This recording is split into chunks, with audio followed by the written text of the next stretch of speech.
can see what's going on inside. Just like visible light, X-rays are less likely to penetrate denser materials. Conventional X-rays that show white bones on a black background are like photographic negatives. The darkest parts of the film, like the lungs, are areas where more photons can penetrate the body. In contrast, the sharp, bright white areas are where the dense bone material blocks photons from getting through. Let's go through this chest X-ray using an easy-to-remember checklist associated with the first 7 letters of the alphabet: A, B, C, D, E, F, G. A stands for assessment. To avoid errors and wasted time, you should always begin by assessing the patient and exam data. You want to verify the patient's data with the exam data, or the medical record number, date of the exam, etc., to ensure that you are looking at the right study and patient. You also need to assess image quality, because this will impact the accuracy of the test in detecting pathology. For example, to ensure there isn't excess rotation of the patient, you should make sure that the medial ends of the spinous processes are equally distant from the border of the vertebral bodies. Rotation throws off the usual X-ray anatomy and introduces unwanted variation. Next, a good inspiration film should show at least the 10th or 11th posterior ribs. If the lungs are not fully expanded, we might miss important diseases. Finally, we need to make sure that the exposure isn't too bright or too dark. To check for this, you can look for fine markings in the lung fields to make sure they're visible.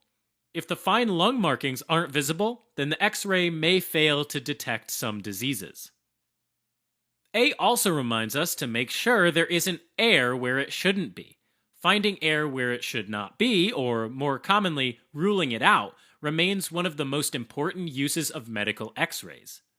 Diagnoses like pneumothorax, pneumomediastinum, pneumoperitoneum, and subcutaneous emphysema are all examples of air where it shouldn't be. All of these are surgical emergencies and can be diagnosed by a simple chest X-ray. Finally, if the major airways, like the trachea, are bent or deviated, another example of air where it shouldn't be, it may signal an underlying mass. B is for bones. Start by looking at both clavicles and all 12 pairs of ribs one at a time to make sure that there are no fractures, deformities, or missing bones. B is also for the body wall and soft tissues outside of the chest. This is an easily overlooked part of the chest X-ray, and it should be checked for swelling, masses, and other things. C is for cardiac silhouette and size. This is the cardiac silhouette, and there's an atrial appendage, the right atrium, and the left ventricle. Remember, in chest X-rays, we define features relative to the patient, so the right atrium is on the left side of this X-ray, and the left ventricle is on the right side.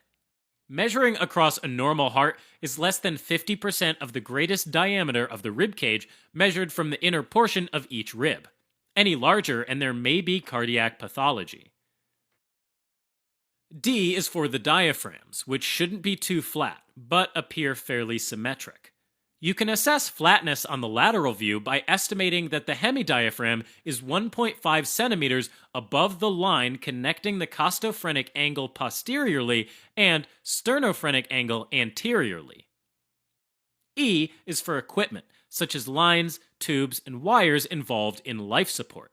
It's important to note exactly where they're located relative to other structures and whether they're in functional position.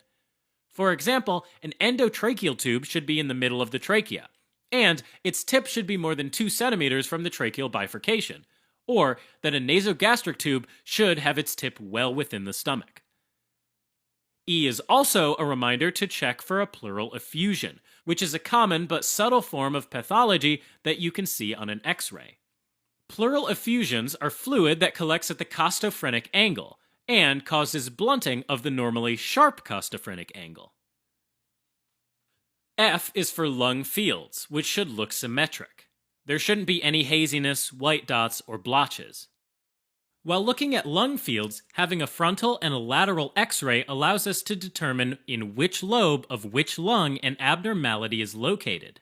In this case, a nodular mass is visible in the inferior, lateral, and anterior left lung, meaning it's most likely within the anteromedial basal subsegment of the lower left lobe.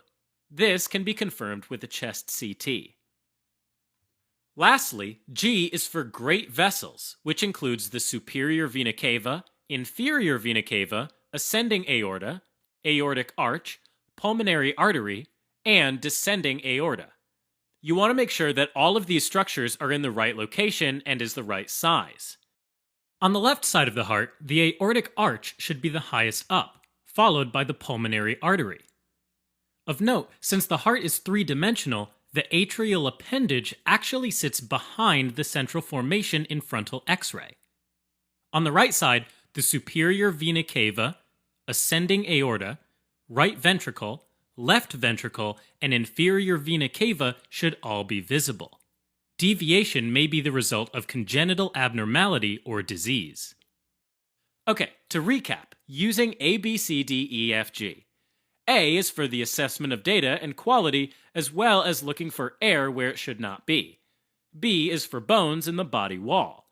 C is for cardiac silhouette and size. D is for diaphragms.